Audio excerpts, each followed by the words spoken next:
હા, તો આજના પરામર્શનો વિષય ઓમકાર છે. બરાબર.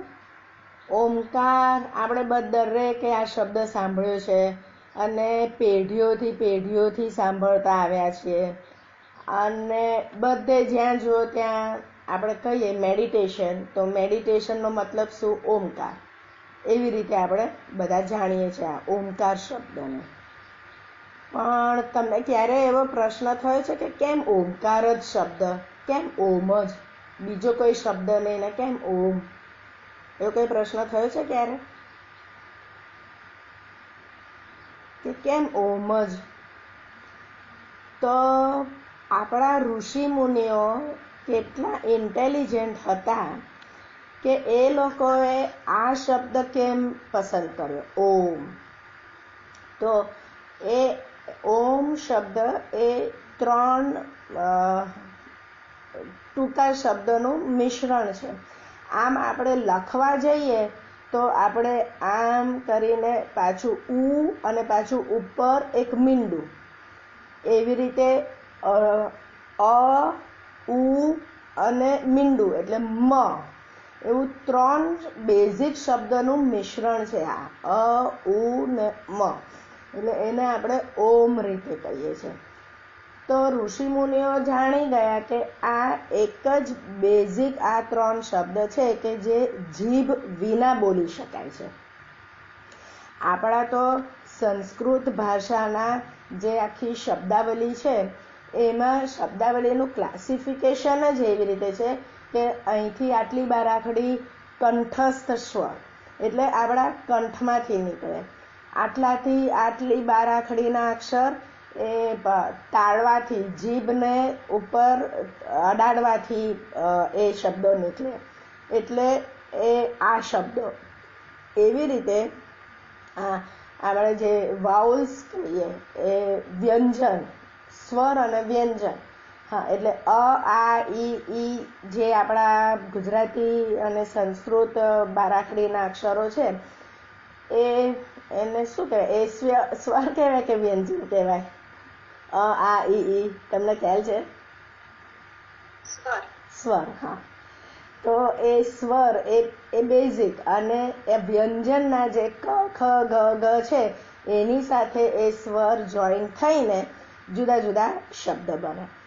તો આ જે આખી બારાખડી બની તો એના જુદા જુદા સ્વર અને અવાજ નીકળ્યા. તો આ ઓમ શબ્દ છે, અ, ઉ ને મ, એને બ્રહ્મનાદ પણ કહે છે.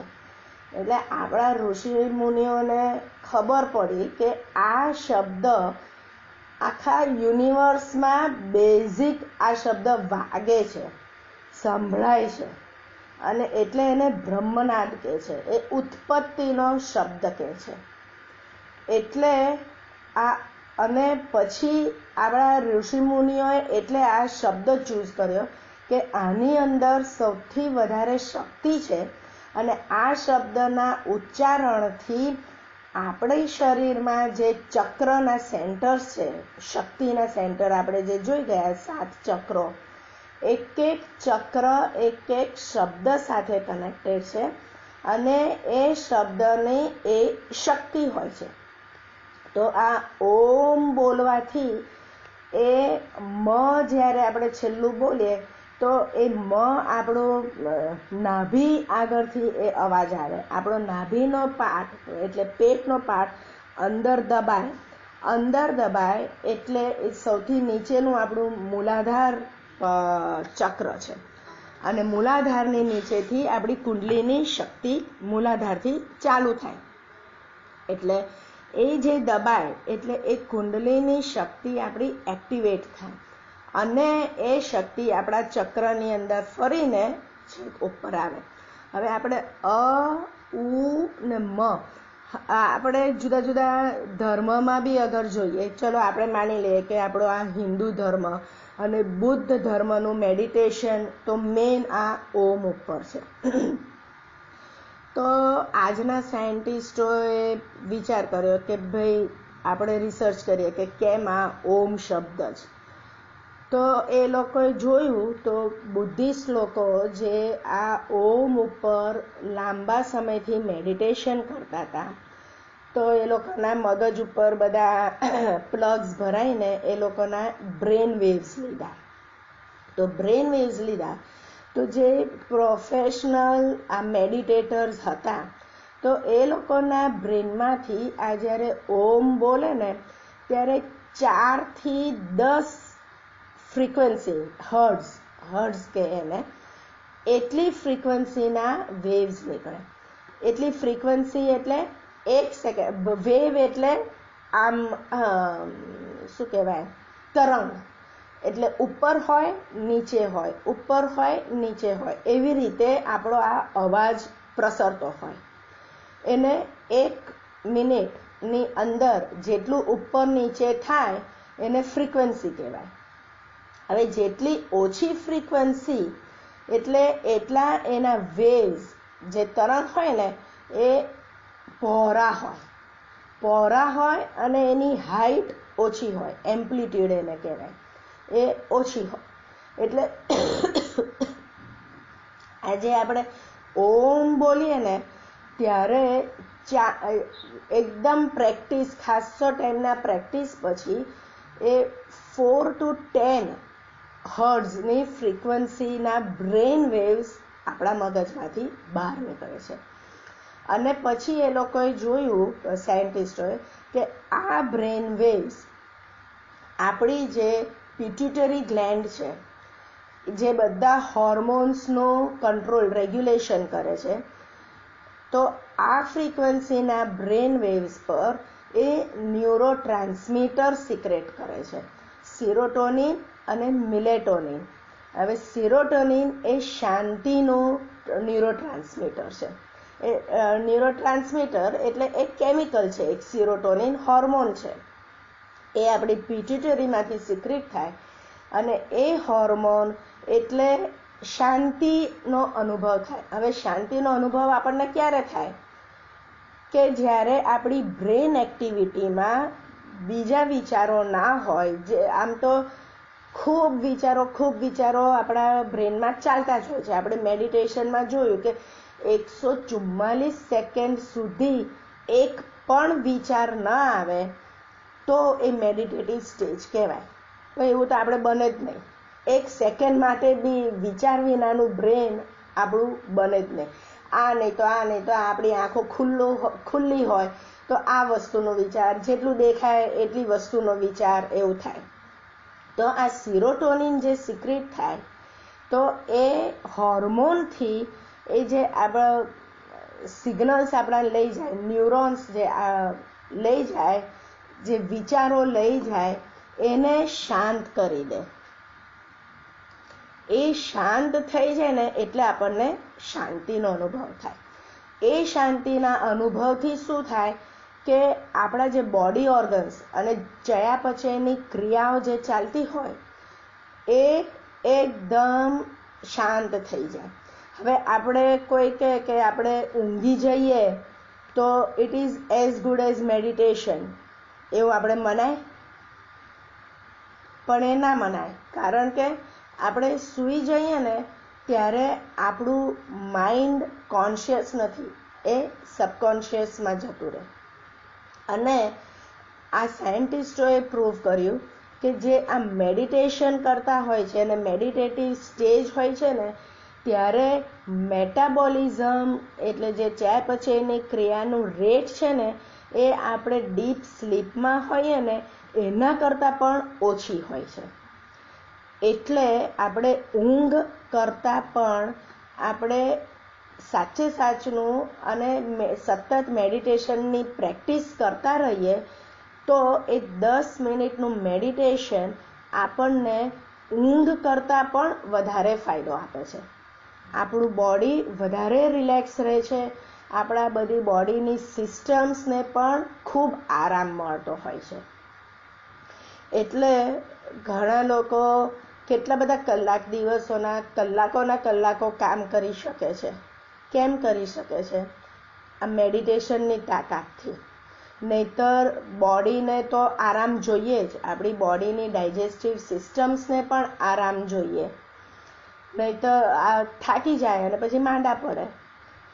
પણ એની સામે આપણે જો મેડિટેશન કરીએ, અને રિયલ મેડિટેશન, તમે અડધો કલાકનું પણ જો આપણું ફોકસ્ડ મેડિટેશન રહે તો 8 કલાકની ઊંઘના ઇક્વિવેલન્ટનો આરામ આપણને મળે. આપણા નરેન્દ્ર મોદી છે, કેટલું કામ કરે છે દિવસના, કેવી રીતે કરી શકે છે? એ વહેલા ઉઠે છે અને મેડિટેશન કરે છે. એ મેડિટેશન એમને તાકાત આપે છે.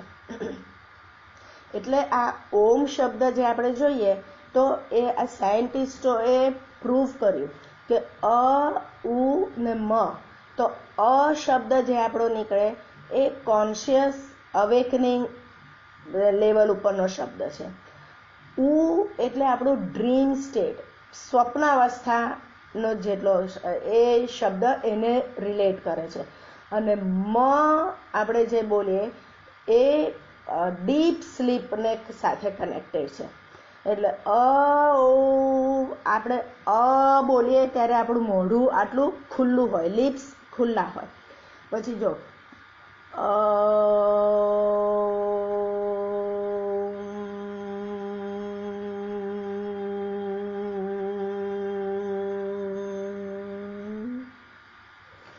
એટલે આપણા લિપ્સ ધીમે ધીમે બંધ થતા જાય એટલે ઉનો ઉચ્ચારણ આવે. અને જ્યારે લિપ્સ બંધ કરીએ અને જે વાઇબ્રેશન્સ આવે એ વાઇબ્રેશન્સ આપણી કુંડલીની શક્તિને જાગૃત કરે, અને એ વાઇબ્રેશન્સ આપણા ન્યુરોનલ પાથવેઝ, જે નર્વ્સ આપણા એ ઇમ્પલ્સીસ લઈ જાય, એ વાઇબ્રેશન્સની જે ફ્રીક્વન્સી હોય છે એ આપણે થેલેમસ એટલે અહીંયા પિનિયલ ગ્લેન્ડ અને થેલેમસ ગ્લેન્ડ એટલે એ ગ્લેન્ડ્સ છે જે હોર્મોન સિક્રેટ કરે છે. એ ગળાથી થોડીક ઉપર, એટલે આમ પાછળના ભાગમાં પણ ત્યાં આગળ આવેલી છે. પિટ્યુટરી તો આપણા મગજમાં છેક આ પાછળના ભાગમાં આવેલી છે, અને એ ત્યાંથી થોડુંક નીચે આ થેલેમસ અને પિનિયલ ગ્લેન્ડ એ પણ હમણાં જે એ થઈ છે કે એ બી હોર્મોન સિક્રેટ કરે છે, અને આ શાંતિવાળા હોર્મોન થાય છે. આ જે વાઇબ્રેશન્સ અહીંયા ગળાથી જે વાઇબ્રેશન નીકળે, કરીએ ને ત્યારે આપણો ગળા આગળથી અવાજ નીકળે. તો એ ગળા આગળથી આ શબ્દના જે વાઇબ્રેશન્સ હોય ને એ પણ આ સિરોટોનિન હોર્મોન સિક્રેટ કરે છે. એટલે આપણા બારાખડીના બીજા અક્ષરો કરતાં આ જે અ ઉ ને મ, આ જે 3 અક્ષરો એ ફ્રીક્વન્સીના વાઇબ્રેશન્સ ક્રિએટ કરે છે કે જે આ સિરોટોનિન હોર્મોન સિક્રેટ કરે, એટલે શાંતિવાળું હોર્મોન સિક્રેટ કરે. એટલે આપણું મન શાંત થઈ જાય, શરીર શાંત થઈ જાય. તો આપણે માનીએ કે ચલો આપણે હિન્દુમાં ઓમ શબ્દ છે, બુદ્ધિઝમમાં ઓમ શબ્દ છે, અને એના ઉપર આપણે એ ધ્યાન ધરીએ છીએ, મેડિટેશન કરીએ. બીજા ધર્મવાળા માને તો બીજા ધર્મમાં પણ એ લોકોએ, ઇસ્લામમાં એ લોકો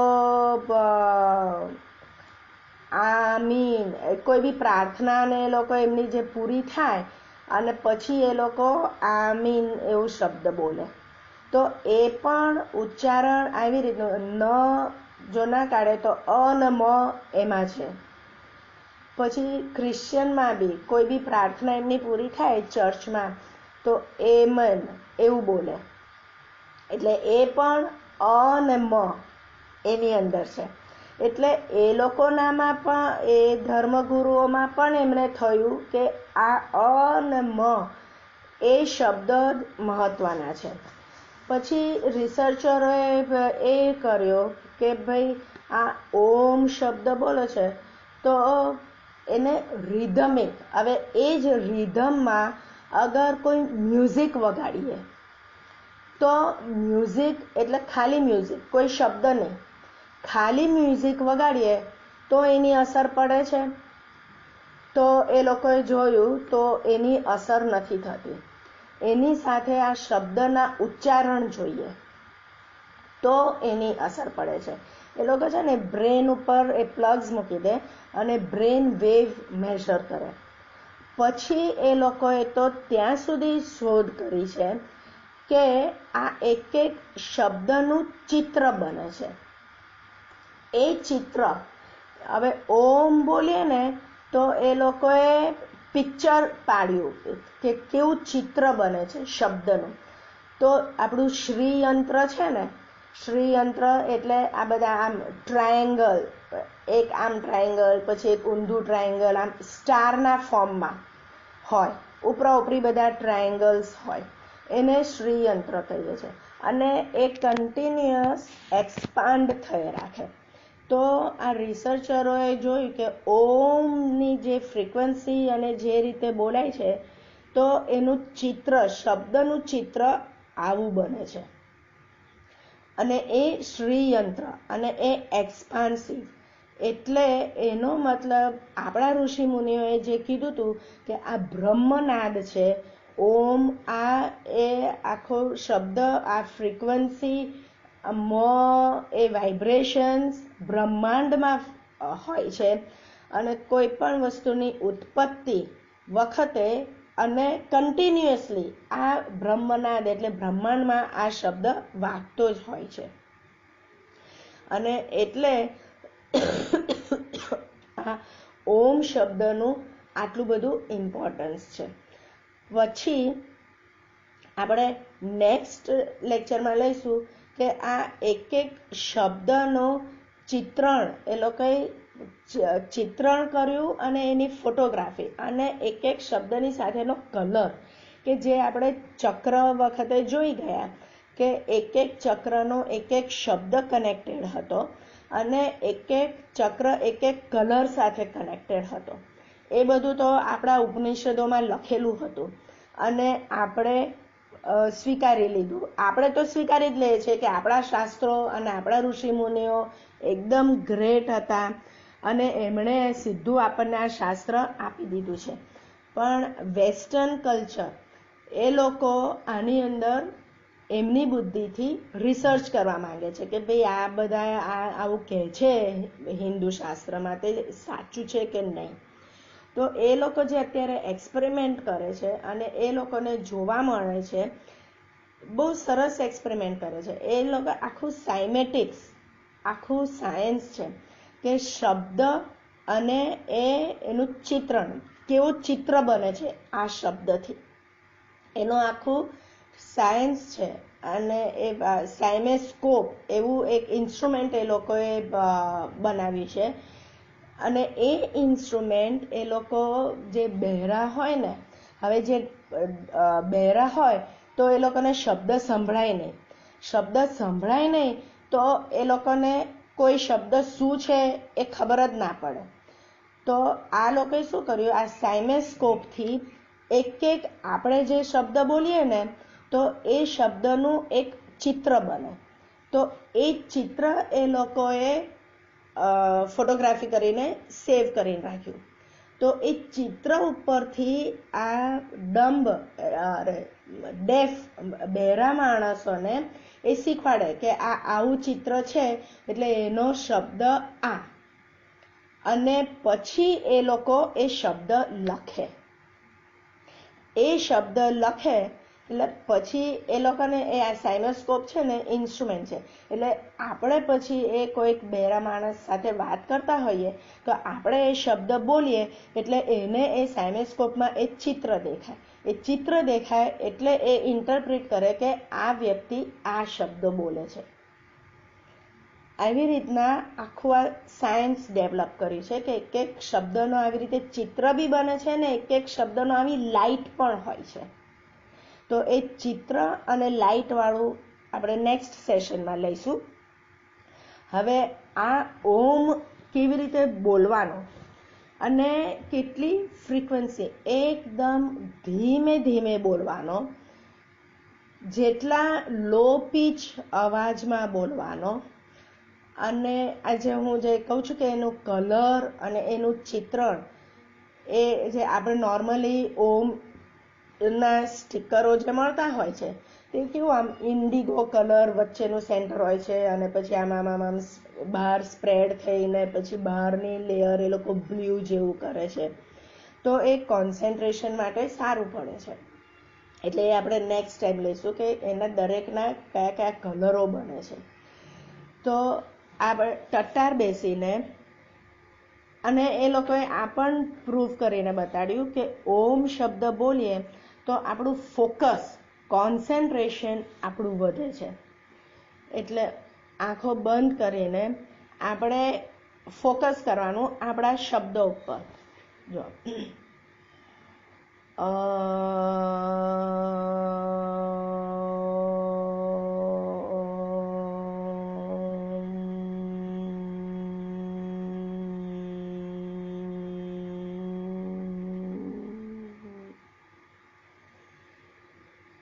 આપણે શ્વાસ કાઢતી વખતે આપણે આ બોલીએ છીએ, બરાબર? એટલે થોડુંક જેટલું વધારે લંબાવાય એટલું વધારે લંબાવવાનું, કારણ કે એ ના જે વાઇબ્રેશન્સ છે એ આપણા થેલેમસને એક્ટિવેટ કરે છે, અને એ થેલેમસમાંથી આ સિરોટોનિન સિક્રેટ થાય છે કે જેથી આપણને શાંતિનો અનુભવ થાય છે. એટલે આપણે હવે ઓમકાર બોલીએ અને આ રીતે બોલીશું, બરાબર?